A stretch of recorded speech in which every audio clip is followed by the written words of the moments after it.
Se dice que la reforma laboral que envía el presidente Calderón y que han estado aquí aprobando sin ningún ánimo de discutir los diputados del PRI y del PAN fundamentalmente, tiene como objetivo fundamental el desarrollo económico de nuestro país y pone énfasis en uno de los factores de la producción para financiar ese desarrollo, el factor trabajo, la fuerza de trabajo. Se dice que así vamos a crecer. No se tiene memoria, compañeras diputadas y compañeros diputados. Hace ya casi 20 años lo intentaron cuando el PRI gobernaba. Hace ya casi 20 años, cuando se decidió aperturar nuestra economía, se pretendió que México entrara a la globalización y al desarrollo económico internacional a partir de competir con una fuerza de trabajo barata en el mercado internacional. Y se montaron grandes tecnológicos porque se decía con orgullo que México iba a tener los mejores obreros del mundo. Y los resultados fueron lamentables. Desaparecieron un número muy importante de micro y pequeñas empresas que fueron avasalladas por los grandes capitales internacionales. Claro, como consecuencia de ello, muchas mexicanas y muchos mexicanos se fueron al desempleo. Hoy, 20 años después, y sin hacer caso de la historia, se intenta nuevamente generar desarrollo económico a partir de un factor de la producción, la fuerza de trabajo. Y nuevamente pretendemos que sean los trabajadores mexicanos los que estén financiando el desarrollo de nuestro país, pero también planteamos que son el primer dique para las recurrentes crisis económicas que presenta el actual modelo de desarrollo. No se entiende, compañeras y compañeros diputados,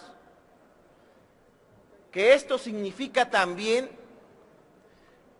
que nuestros trabajadores, que la gran mayoría de las mexicanas y los mexicanos, al quedar al albedrío de las libres fuerzas del mercado, y esto lo permite, claro, el esquema de subcontratación, van a ver menguado de manera significativa su ingreso. Y eso no significa otra cosa sino la contracción del mercado interno. ¿Y saben ustedes qué significa la contracción del mercado interno? Pérdida sustancial del consumo.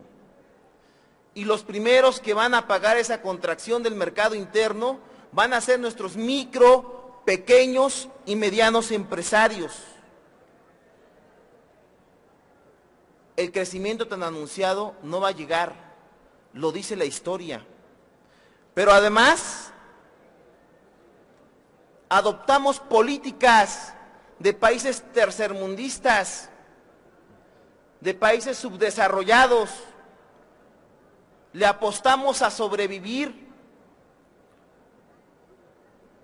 apostarle a financiar el desarrollo a partir de la fuerza de trabajo. Es una apuesta de la época feudal, es una apuesta de hace 200 años. Concluyo y agradezco su comprensión, diputado presidente.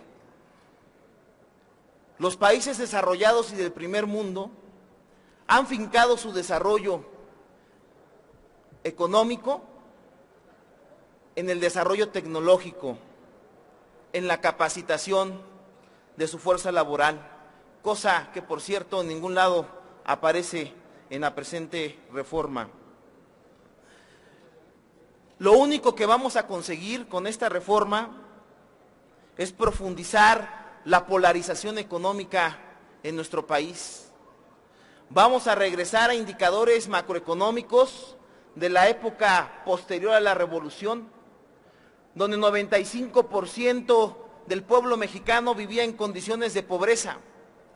Y les doy un dato adicional. En 30 años de aplicación de este modelo, pasamos de 46% de mexicanos en condiciones de pobreza a 67%. Quiero hacer la reserva particular del artículo 28 porque me parece abusivo que no solamente sometamos estas condiciones a nuestros trabajadores del mercado interno, sino también lo hagamos para quienes por alguna razón son contratados para trabajar en el extranjero.